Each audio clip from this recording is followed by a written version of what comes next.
ผ้าก่อนกับผ้าก่อน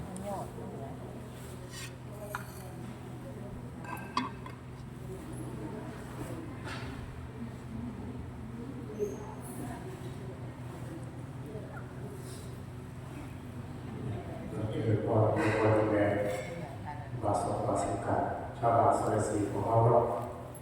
จะสองมือนี้ภาษาบ้านเก่าเขาเปิดมือน้องเป็นมือน้องตัวเสียงเท่ากันตัวเสียงก็เป็นสงครามสุดท้ายวันเป็นทีก็ลูกเน้นจับไปนอนลูกเน้นเป็นขาสดจะเป็นน้ำลายโลกาอย่างเป็นน้ำลายปล่อยมันวันก็เพื่อดูว่ากระมวลเสมอที่จะพยาบาลต่างๆมีปัญหาเราของรักษาทุกปีม้วนทุกปีย้อนม้วนแล้วกับการผู้บาสารสมุนผู้การเราที่ชอบสุดเป็นความสุขเลยนะบ้านนี้เราจะเข้าแก่มาของบ้านเนี่ยเสร็จแล้วก็เป็นดีไซน์ซึ่งเป็นการประเภทของเขาเป็นการกุศลรูปยากุศลรูปแบบของครูบาอาจารย์เราเอาอย่างลงมาดีเขาว่าเป็นการชำระในโซ่ตามพระมีเวลาพอดีต่อมาเยอะพอดีใส่ถุงอยู่สอดซ้ายกระไดเพียงสร้างบ้านทั้งหมดคุณปันคุณกอดใส่ในวันนี้ว่าเป็นการชำระในโซ่ที่เขาได้เรียนดีจากว่าผู้บาอาจารย์ผู้บาอาจารย์เป็นหลักโมเดลเป็นรองมันก็กินโปรตีนมาดูหลักแต่ว่าไม่ไปก็สบายใจก็ดีเลยนะเป็นการสูงก็ผู้บาอาจารย์มีอะไรก็คอยเขามีความสุขตลอดกาลตลอดไปไม่ช่วงอีกเลยนะก็ขออวยพรเป็นภาษาบาลีก็แล้วกันเนาะเราเรียนเปิดปากขึ้นอาจารย์ตัวอย่างแล้วก็ออกกันเลยยะวาริวาภูมาตาริภูเรติสาภารังเอวะเมวะอิโตทินังเตตังรูปะคัปปติอิจิตังปะติตังตุมหังจิปะเมวะสมิจจตุสัพเพปุเรตุสังคัปปะยันโตปันนาโสยะนานิโกติโสยะสัพเพโยวิวัชโตสัพพะโลกวินัสสะตุมาเตภวัตวันตรายโยสุขีอายุโกภวะอภิวาทนาสิเล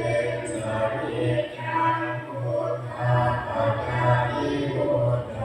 ถาคตธัมมาวัฏฏันติอายุวันโนสุขังภะรังวายุวันตะโพธันวันตะโพสิริวันตะโพยะสวัตตะโพ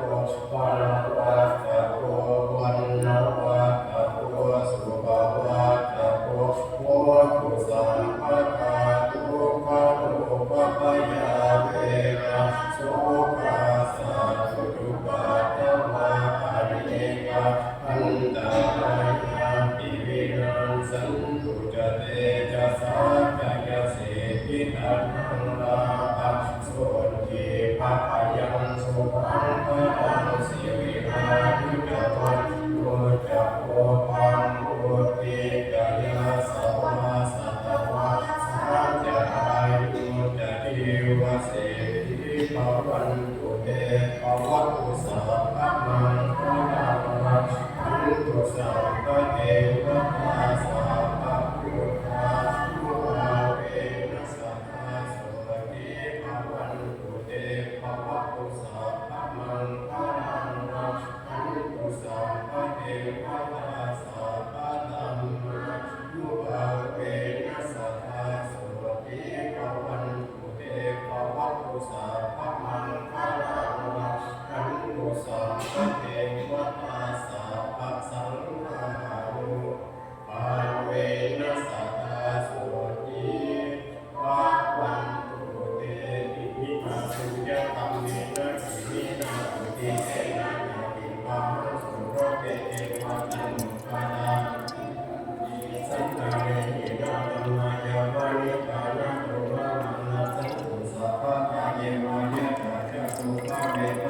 ปุถุเจตาสานิปัญญาสันเลโกวิริยมีนะลาภันตุโลกาสังฆาตุเจวิริสุเมกุตาทิปะมะโมนาโตธรรมโมนาโตวาระธรรมโมนาโตปัจเจกพุทโธจัสสังโฆนาโตจารุมะอันเตสุโยภาเวนะมาโตกาสังฆะอันตุมาปฏิสังขารโยนิโสติยานาปาติเสนามิเอวะภาวะยานาภายานานังสายานาภิกขุสายายาวะเทวะนิมัสสาวะยัสสะลิติยายาปานายาวิหิงสุปาติยาพรหมจาริยาลุกายาอิติปุรานังจะเวทนังปาติมังคัมมินังจะเวทนังนังอุปาเทสมังเยยาตาราจันเมภเวสตินังวัจจันตากัปปะสุวิมโนนาสาทิเนมาสังโฆโตภะคะวะ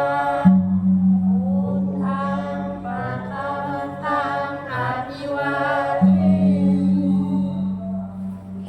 สวากขาโตภะคะวะตาธัมโมธัมมังนัมมัสสามิสุปฏิปันโนภะคะวะโตสาวกสังโฆสังฆังนามามิอันธนามิมายังพันเตอาตุสามะอาหุกิจารยังอาหุการณิยาจัสสันตุเมกาลังจัตตาสาธุพันเต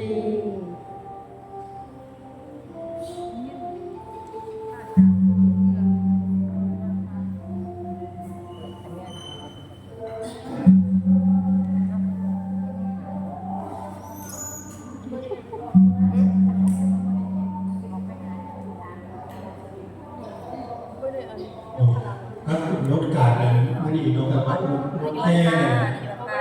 ที่พบรถกันตั้งแรกกันก็ว่าสิมาไม่แห่ออกบ้านของหน้าวันเขาเปลี่ยนรถแห่ขั้นตกลงไปเขาเปลี่ยนนั่นเองเขาได้จัดขั้นใหม่มากขั้นใหม่มากเพราะเวลาของเขาเป็นเวลาช่วงเช้าจาก10 โมงเช้าไปหาบ่ายโมงคือที่เป็นรถแห่สิมาจอดอยู่ในวัดสีมาจอดอยู่ในวัดรถแห่จาก10 โมงพอด13 นาฬิกาขึ้นไปนั่นจากนั้นก็จะเป็นของกล่องยาวสิเป็นแห่บ้านกล่องบ้านแต่ละกล่องยาวสิบ่มีรถแห่สิมีแต่กล่องยาวกล่องบ้านส่วนรถแห่ก็สิมาจอดอยู่ในวัดเฮานี่จาก10 โมงเช้าพอดบ่ายโมงส่วนแค่ก็อาจจะมีรถจากทางอื่นมาสนับสนุนบริจาคมาเสียกองมาสนับสนุนแค่แต่ว่าส่วนรถที่เขาจ้างเอาแห่นำทางก็ได้เอาเวลาเขาเลยมาเปลี่ยนเป็นจอดเปิดอยู่ในศาลาวัดเท่านี้ถ้ากล่องยาว